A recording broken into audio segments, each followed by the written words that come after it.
Hey! Good, beautiful girlies night. It is so bright and early for us, though. It's actually so early. It's the night. Wow. We basically stayed up all night, so it's still night. This is episode 3 of our season 2, which means we in it.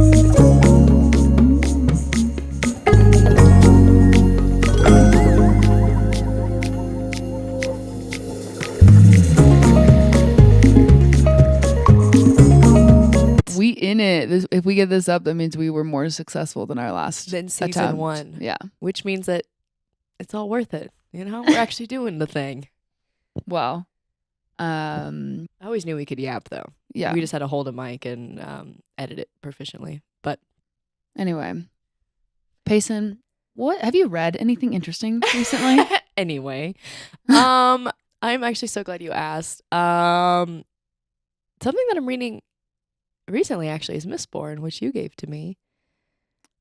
Best fantasy series I've ever read. Yeah, I'm really excited to get through it, and reading has been something that I've always been doing, but like I feel like I feel like it's been trendy a little bit to start reading again, which is really great. It's kind of like that running trend wherever everyone has started running. Yeah, everyone's in a running club for some reason. They're like, why are you wearing that dumb vest for 1 mile? And it's like, well, you know, at least they're running. But I've been getting back into it. So I've read actually a lot of really interesting books recently. But Yeah, you're beating me on Goodreads. oops. That's just because I've been reading a whole bunch of tiny little books. That's how you get them. I'm in the middle of like 3 big series that I just am trudging through. I can't believe, I don't think you're beating me on Goodreads. You've always been a reader. But like I said, I feel like I'm crediting it a little bit to the book trend that's been passing through because you know, when everyone started reading again, I was like, I should start doing that too. Yeah. No, I've been trying to get back into reading for a long time. I used to read, I'm not one of those people who's like, I'm going to read 100 books this year in Goodreads. I don't like rushing through books. I like to just sit down and read it. And so I've been wanting to get back into it. And I think with the booktok trend, it's been easier. Like the reading trend, it's been easier to get back into it because it's like I can share with other people. Yeah, it feels like a community now. Yeah, it's made reading in high school so fun because I shared it with so many friends back in the day, you know. They keep you reliable and like, you know, you read and you're like, oh, I'm excited to share this with someone too. Just having that feeling makes you want to keep going. Because recently we did a little book club. We read Emily Henry Beach read. We read her beach read. Recommend? If you like romance, you probably would like it. It's okay. It's pretty okay. I know that our friend Skylar preferred Book Lovers to beach read. As well as one of my best friends, she preferred People We Meet on Vacation as well. But Beach Read has had the highest reviews on Goodreads, so I was like, let's start with the tippy top. But Your mic is off. No, it's not. Never mind. You're paranoid, aren't you? Yeah, I am. You think I'd be yapping if the mic wasn't on? You stone cold. Stone cold. I was getting into like, it. we can't get Your into it mic yet. is off. It's too early. I haven't had any coffee yet. And don't talk to me if I haven't had my coffee yet. All right. But okay, so we did that book club and we read Emily Henry's and you know what? I just realized the reason I think I'm beating you on Goodreads and I'm not proud of it is because I read 5 ACOTAR books. I read only 3. You couldn't get as far as I could. Good, did ya? You didn't give them to me. You said, don't read these. They're not very good. Hey, don't call me out like that. You're discrediting me, okay? I read them all, and you didn't, and that's fact. You know, I was just borrowing them from you, and so I was waiting for them to be available from you. So what? And I say embarrassing because, I don't know, would you consider ACOTAR? I wouldn't consider ACOTAR literature. No one would. No, I don't think that anyone is under the you're only 1 book ahead of me. Oh, she's coming for me now. She's coming for my throat. For your neck. No, I don't think anyone's under the impression that ACOTAR is like beautiful, perfect literature. Incredible, marvelous. I think that people just read it because it's sexy and fun and easy. Fun. it's fun and it's easy to easy. read. And I was talking to a coworker of mine about it, and she was saying that like it just like it felt like reading like a kid again, like all those books you read when you're a kid, like the young adults, like young adult just genre. I mean, it really had its heyday when we were kids, and so like it feels like that again, but now as an adult. Yeah, the reason I read it was because it kind of just got, I wouldn't say shoved down my throat, but it sure did get recommended to me by a lot of people I knew, a lot of girlies I knew at work, a lot of it was online everywhere. It started getting to the point where YouTube Reels, is that what they call them? They're just shorts. Shorts. YouTube Shorts. I'd be scrolling through there because I deleted TikTok, but my fingers still fiends for the scroll. Ooh. No, every time I'm like, I deleted TikTok, but I'm on YouTube Shorts. And I'm like on YouTube and I'm like, what if I just go one tab over? Oh, what's that scene from that show? Okay, I'll watch that. You know what? I do want to see someone make an outfit in 30 seconds and then it turns into 3 hours later. YouTube, delete that feature. Instagram, delete Reels. Please. I can't do it anymore. I just want to look at pictures on Instagram and long form content on YouTube and go to TikTok for my short little videos. And just want to take some pictures. Anyway, we're getting off topic. Yes, but I was on YouTube Shorts and it was showing me like fan fiction art. And I was like, what is this? What is this from? What is the context? And it'd be like these fairy boys and their purple eyes holding each other. And I'm like, what? Wait, send the link. No, and I was like, okay, all right, I'll read them. No, the purple eyes thing was so like Tumblr 2013. Truly, and it's kind of like what your coworker said, where it felt like young adult novels that you used to read when you were a kid. Mm-hmm. That's exactly how I felt. It felt like sitting in my bed late at night reading Wattpad because it was easy to read and. Yeah, it's like a really easy story. There's like very minimal world building and the characters are they're not very dense. Like the characters are pretty shallow and like it's just like a lot of just romance. It's just like these characters and they're falling in love and they're like in an interesting scenario. Mm-hmm. And I think that's what the draw of it was because it was entertaining and it reminds me of a TikTok I saw where this girl was like, you know, a lot of people insult the writing of that book because the writing isn't good. But the thing is, writing isn't just like sentence by sentence how it sounds. It's also like how to keep an audience engaged.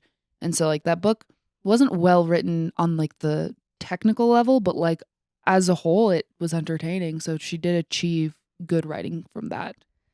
And I think what's so interesting too is how many people have read it now. Like it is massive. Almost every person I know. I mean, even before you read it, I think you knew what I was talking about. Yeah. And it's so interesting to see how. And the only reason I got it was because it was mainstream, you know, because all of these social media sites were recommending it to me because it was popular among so many other people.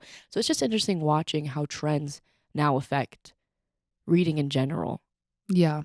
And also probably, I don't know, like publishing and things like that. Yeah, no, it's interesting, like BookTok as a whole, like as a just trend, as its own like subculture basically, has really affected publishing. I was looking into this thing where the series Fourth Wing, I don't remember what the title of the second book also is. Sarah J. Maas? No, it's completely different. But it's also young adult fantasy, not young adult. It's adult fantasy, romantasy. So it's a similar genre. But Fourth Wing came out and it like people loved it. It took people by storm. And then they, you know, and then the second book came out like within a year, I think, of the first one coming out. And they're like fantasy books. They're thick boys. And like the reviews on the second book went like way downhill. So a lot of people started talking about like how publishing is becoming similar to fast fashion right now, where they're just cranking books out because I think it ties into the Goodreads thing that we were just talking about, where a lot of people, you know, it's trendy to like read 100 books in a year based on Goodreads. So people are buying so many books to read them on Goodreads and like be competitive on that. And then there's also people who are buying like they like make like special editions and like special sprayed pages. And every book is like a different like special feature in it. It's like how you could buy like records with different songs on them. Like special edition. Yeah, there's all these special editions people are buying, so it's very similar to that. And authors have a lot more pressure to like crank books out. From what I've seen anyway, it's obviously this is just like different parts. Some authors are probably less, like it's all different. But yeah, there's like this pressure to crank them out, and there's also this pressure to advertise yourself. I think I saw TikTok in like 2021 where this author was complaining because he's like, I'm not an influencer. I don't want to be on TikTok. I don't want to be an influencer, but I have to advertise my book despite having a publisher, despite having somebody that like is supposed to be doing all this advertising for me. I have to do it myself. Yeah, it's just really interesting to think that like a lot of advice I've gotten as I've grown up and wanted to be successful is that you have to be willing to market yourself. Like it hasn't become optional anymore. No matter what you do, it's kind of like, have you tried being online and being involved in that and pushing that forward? Mm-hmm. It's something that also just reminds me too of like, this might be completely off topic, but like literally the first thing that comes to mind is like Marvel's downfall, like Disney's downfall. Yeah. I think a lot of it is very similar. It's like there's this constant push to like capture your attention. And I think that the reading trend does tie into that because I think a lot of people are getting sick of being on their phone. They're looking for something to do that isn't just scrolling on their phone. Yeah. And then books like ACOTAR are very approachable because they're not complicated.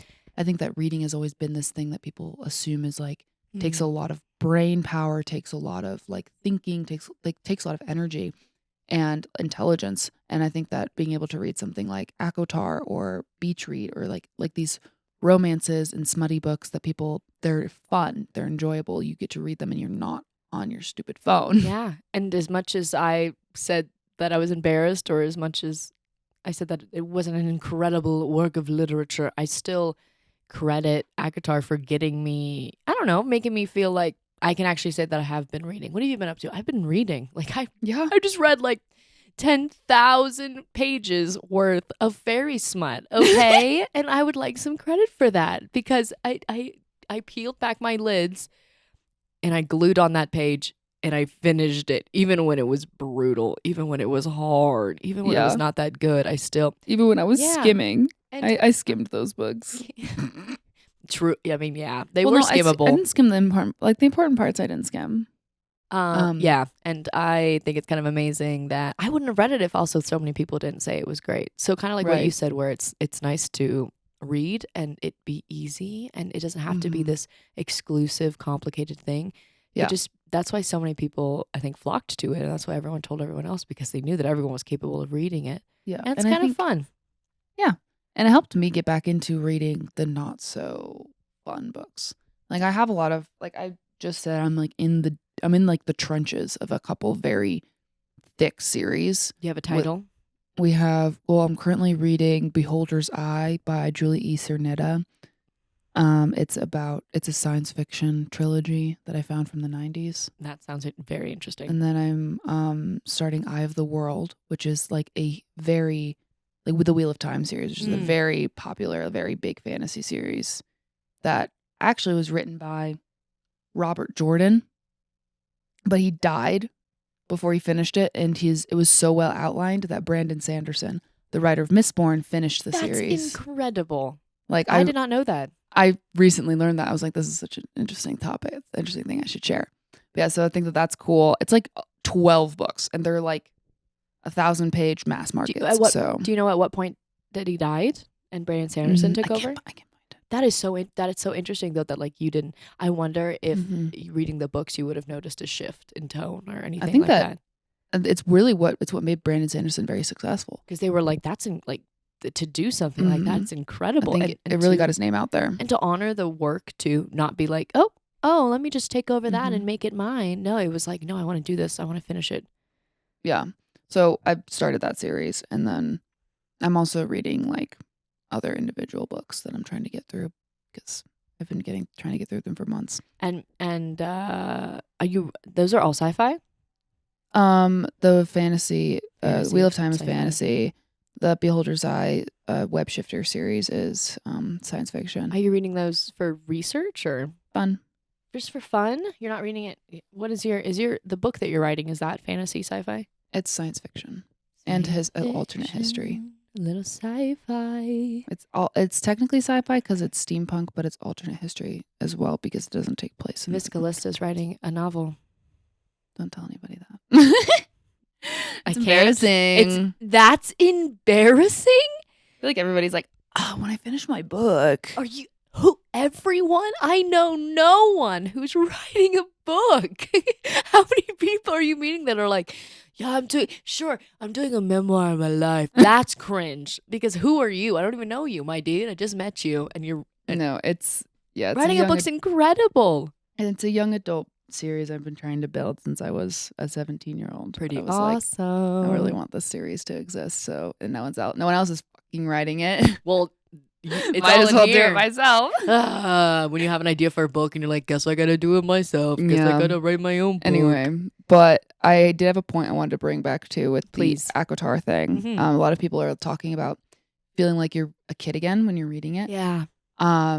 Something when I was talking to one of my writing mentors, there's a genre of writing that's called new adult.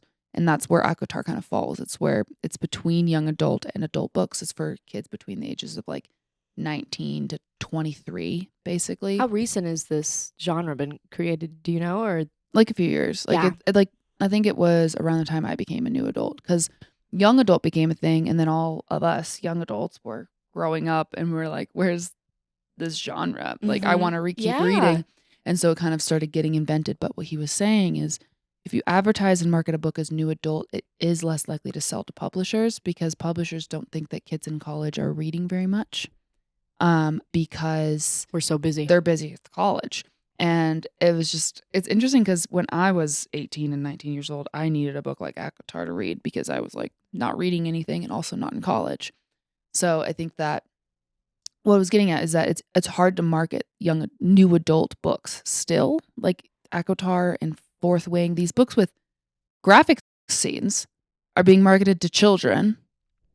Yeah. Like, they're being classified as young adult because new adult isn't considered like a real genre. Yeah. Even though I think that new adults do deserve reading material. And I think that, maybe that's a good shift in publishing as well, as like new adult books that relate to kids in their early 20s. What makes it different from young adult? Like, is it just the content? Okay. So like, you can put a graphic scene in a book about 19, 20-year-olds. You can't put it in a book about 16-year-olds. That's weird. So young adult is like teenagers, essentially. Yeah. Okay.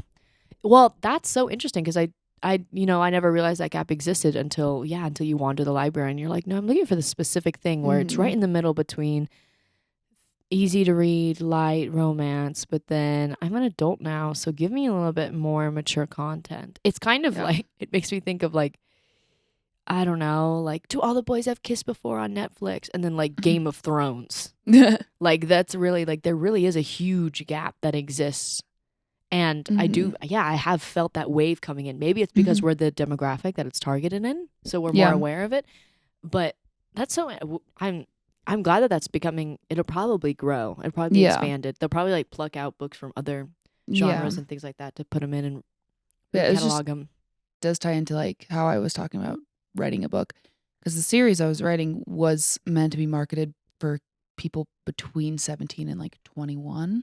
Because I remember being that age and being like, I feel too old to read about 16-year-olds fighting the man. Yeah. And I didn't even when I was that age, I wasn't even interested in like smut either. Like, I didn't want romance and people just falling in love with the first fairy that saves them. Like, I wanted like the same vibe as young adult, but like older kids. And like, as I grew up, I realized the maturity it took to like do the crazy war things these kids were doing in these books. And so I was like, I wanted them to be older. I wanted them to be more mature and like having to grow up and become young adults in a very tumultuous world. Because I think that, with us, like, I turned 20 during COVID. Like, I think that there was this like, I think, intrinsic desire for that. And I know BookTok, it does fill it a lot too. I think that people give BookTok a bad rap because all these girls are recommending smut. But I do think that they are starting to fill that gap of reading where a lot of us when we were young, we were too old for young adult, but too young for adult books. And how I feel about it is either way they're reading. Like without without the smut, they wouldn't be reading at all.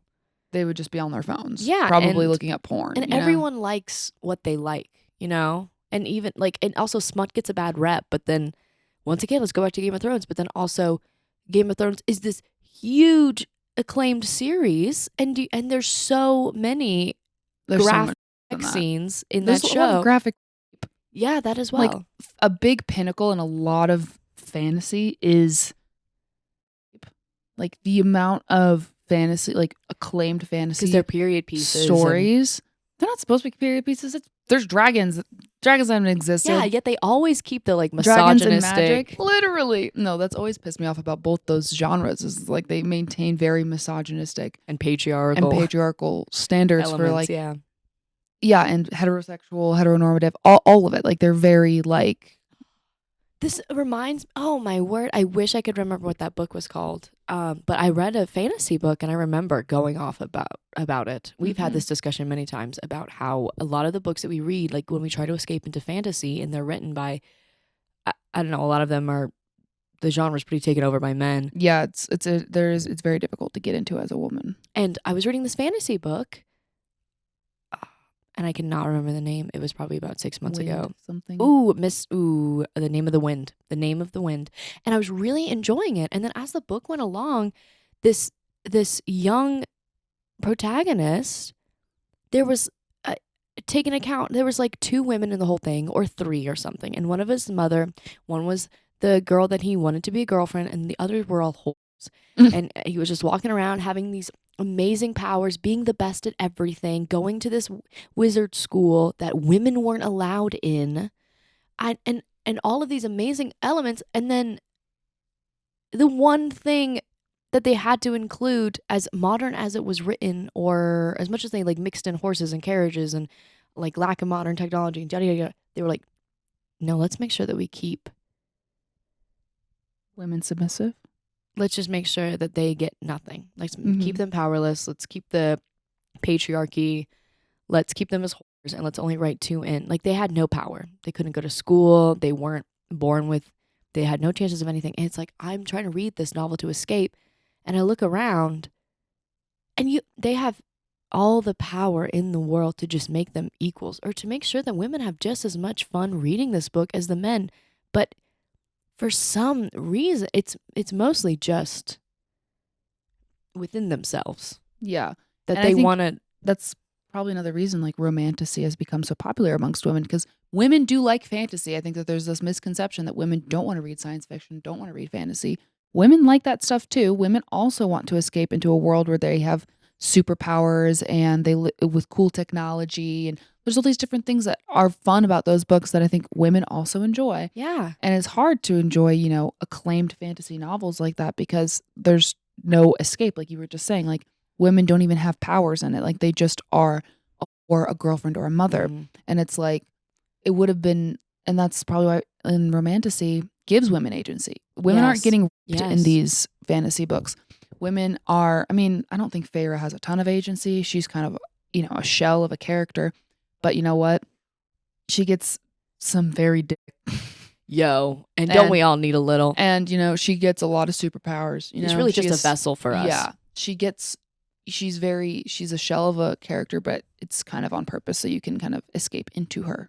You can pretend you are her a little bit and like project. These other fantasy books I'm reading, they're putting so much effort into all the world building and making sure that they do all the research, and making sure that their male characters are so developed and so cool. And then when they go to write women characters, they're like, pretty. Let's just put a conflict in. Okay, she can't go to school. She has to be a nurse. She can't get a job. She needs a husband. Like, what are women problems?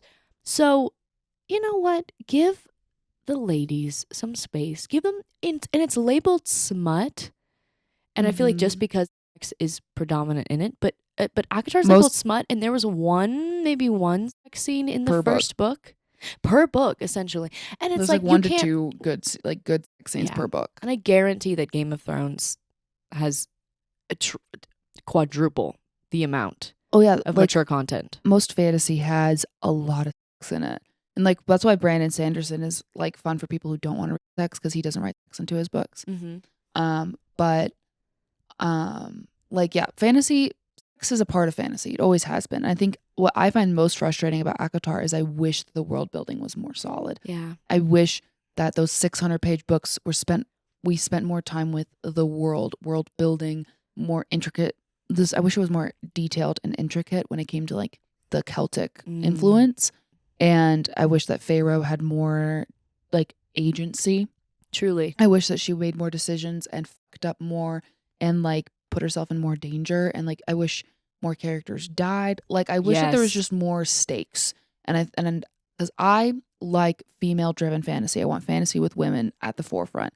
And that's what I liked about ACOTAR. But I wished it just had more of those like very intense fantasy things. Like how you were saying Mistborn it's a lot to get through because he's just world building for like most of that first book. I wish it was denser. Yeah. And ACOTAR, it just felt like they were building and building and building towards nothing. There was nothing.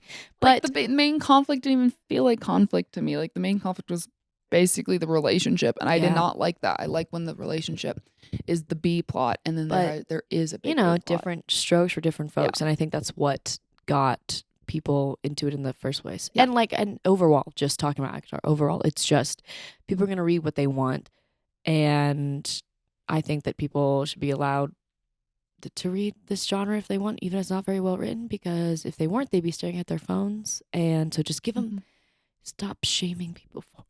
And I also think that ACOTAR, book talk, like it gets people going. I also think that there's a lot of misogyny and the shame that comes from book talk, because a lot of book talk or the book talk that gets criticized is a lot of women. Like it's pretty run by women, and I think that there is a little bit of misogyny in that. Like all girls are doing is reading about sex. It's like you watch porn on your phone twice a day, my dude. Why are you criticizing her for reading a book that has one sex scene in it? What's the difference? At least my vocabulary is improving. At least the 10 hours of her reading, there's like maybe 20 minutes. Yes. Like people don't realize that there's more to the book. I think they just don't, and they don't care to learn more because they just, I don't know, sometimes they just want to harp on women. And but is there anything else that you wanted, like that book talk makes you feel? I think I did want to bring up, it feels like our modern day third place callback is it's like it feels very communal. Yeah. Like if you're reading ACOTAR and like if you read that in public, you will have at least 2 girls come up to you. Oh my God, I've read that. Or oh my God, I was waiting to read that. Is it good? Like the amount of conversations I've had with strangers about that book is crazy. Like I reconnected with an actress I worked with 2 or 3 years ago. And like she was like a close-ish friend, and then she's become a closer friend because we've both read the book. And like I connected with my coworker because we both read the book and had similar gripes about it, like the plot holes and stuff. Like and then like you and I got to like bond about that a little bit, because like we both were reading very different types of books, and we both read it and got to talk about it. Like it's just having something to yap about that's not Nikocado avocado lost weight. Like it's just like we get to talk about fictional characters and we get to relate in that aspect and relate with strangers. So I think that there is like a very communal aspect of it, and I think it's very good for our like communal psyche. Very positive. And it's different than consuming, I don't know, like TV shows or talking about all this influencer drama or et cetera, all of this like brain rot. It's different because you actually get to make the books your own. And so kind of like what you said, it strengthens your like communal psyche, but it also gives you that element to make it your own. Yeah. And then you can come and that's like the amazing thing about reading in general, is that you can like cross-reference with people what your interpretation was versus theirs. And I think the major criticism Book Talk gets is that it's not non-critical. Is it's like, oh, this book features enemies to lovers. This book has same bed trope. It's like the tropification of books and the trope. Like there's a lot of, I think, things that do deserve criticism. Like I do think it is bad that there's not, like TikTok is very non-critical, and that like the tropification of like advertising books is a little bit frustrating. Be nice to have some transparency. But it is like it's quick form content. You can't advertise a book in 10 seconds without just saying a couple of tropes. And like people like tropes, and the only way a trope becomes cliche is if it's overdone.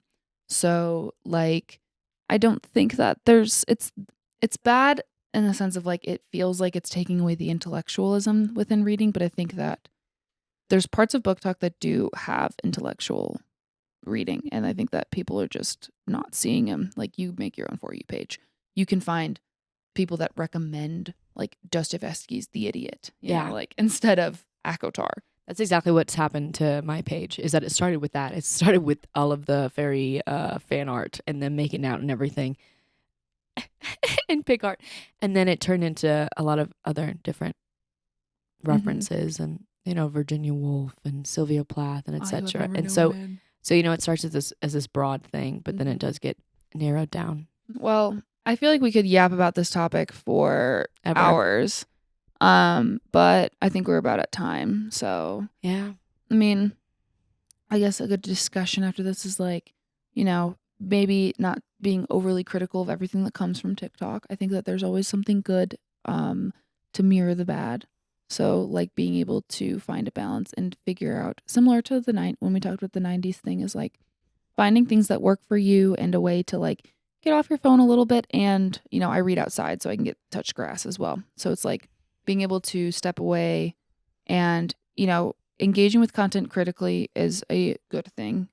Media literacy is something that is important. Very important. And sometimes it is important to escape. And I think that finding a balance between the two, not just reading smutty fun books, but actually it is good to like add a couple intellectual and like thinky books to your TBR list. And as much as sometimes it feels like it's out of control, what everything is pushing towards you, and booktok and etc. And at least you're not being advertised to in a book. Yeah. Ooh. But, you know, do your research. If you think a book is interesting, you know, I took some time before I read Akotar. Yeah. And I don't regret it. I only read it because you read it. Look at that. I told her, I warned you. I was like, I'm not going to read that stupid book. And then you read it and you're like, I'm having fun. And I was like, well, I do want to have some fun. Yeah, everyone was talking about it. And but I took my time and I did research and I was like, is this actually something that I do want to spend my time towards? A little tickle turned into a push, turned into a shove. And I read Akotar and I'm reading other things too. And it's like I'm very happy about it. I feel like Akotar is like a gateway book. Like I was saying, you know, I read Akotar and then it got me into reading other things. I was like, you know what? I do like reading again. I do like reading. Why haven't I been reading? I mean, I haven't been reading because they don't write books for that age group, but getting back into it has been fun. And like, I feel very much myself again because reading has always been a part of my life. Like I did all the summer reading that libraries had. Yeah. You know? And you don't even have to be explicit. You don't have to be like, I'm reading Akotar. I'm reading fairy smut. What'd you do today? I'm reading fairy smut. You could be like, I'm reading. I've been reading this 500-page novel, this 5-book fantasy series. It's pretty incredible. You probably haven't even heard of it. I'm not even going to tell you anymore. But overall, yeah, you know, take what you want and leave what you don't. Yep, and I think that the world is never ending as much as we think it is, and you know, it's always good to try and find something good in what seems like a lot of bad things. Poetry. Not really. You've been very eloquent on this episode. Thank you. I haven't felt it, but thank you. I felt it. Well, yay, another episode down. Where's your app? Where's your phone when you need My it? air horn. Okay. Yeah, Well, okay. we will. I think next week we're actually in the process of moving. So next week we'll be talking about our moving horror stories. So that should be a really fun and personable. And we'll have a whole new setup. So we might have a guest. So get excited because I'm so excited for this guest. All right. Well, till next time. A little tease there. Bye. Bye.